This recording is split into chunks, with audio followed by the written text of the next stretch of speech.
Now we're going to continue to talk about the form of the present continuous.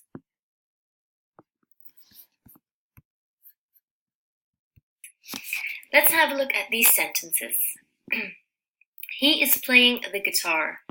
We are swimming right now. It is raining outside. If we have a look at the first part of the sentence, this is what we call the subject. The second part is to be in the simple present. The third part is the ing form. And then we have the rest of the sentence. So when we form the present continuous, we have the subject plus to be in the simple present plus the ing form plus the rest of the sentence.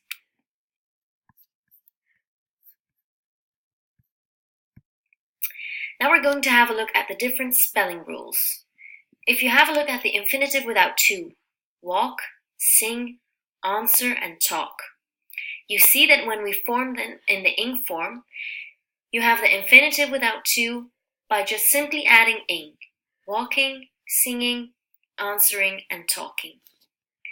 Then if we have an infinitive ending in e, for example, dance, close, prepare, and dive, we form them into the infinitive without to by getting rid of the e. So you have dancing, closing, preparing, and diving. So as you can see, the e is gone and we just added the ing.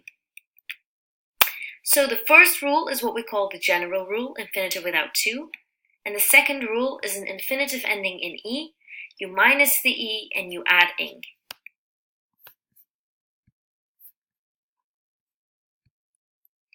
Then, if you have an infinitive ending in a single stressed vowel, for example, swim, begin, refer, we just simply double the consonant and add ing. So you have swimming, beginning, and referring.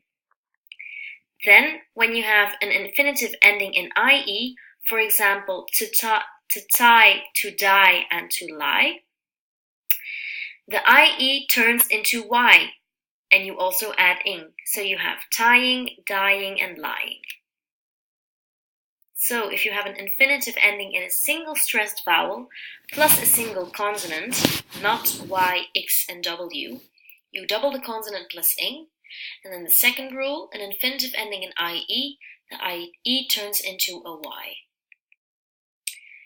Don't forget the pitfall. For example, she is dyeing her hair. To dye your hair, dye ends in an e, but you just keep the e and you add an ing.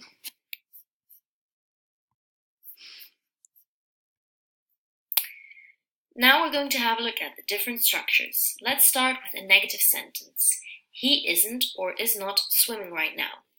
He is the subject. Isn't or is not is a simple present of to be plus not. Swimming is the ing form. And right now is the rest of the sentence. So, the negative statement is formed with the subject, the simple present of to be plus not, the ing form, and the rest of the sentence. Then, if you have a look at the positive statement, she is shopping in Maasmechelen. She is a subject. Is the simple present of to be.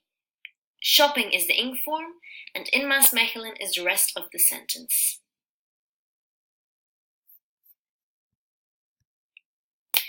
Now let's have a look at the question word questions. We have two types of question word questions. We have a question word question not to the subject and a question word question to the subject. So first of all, let's have a look at the question word question not to the subject. Why is Sophia crying in class? Why is the question word. Is to be in the simple present. Sophia is the subject. Crying is the ing form. And in class is the rest of the sentence. This is what we call a question word question not to the subject, because the question already contains the subject, and the subject is in this case Sophia. Then let's have a look at the question word question to the subject. Who is playing the guitar? Who is the question word. Is to be in the simple present. Playing is the ing form, and the guitar is the rest of the sentence. This is what we call a question word question to the subject, because you ask a question to the subject and you will get an answer containing your subject. This is all we have of the different structures and forms in this present continuous.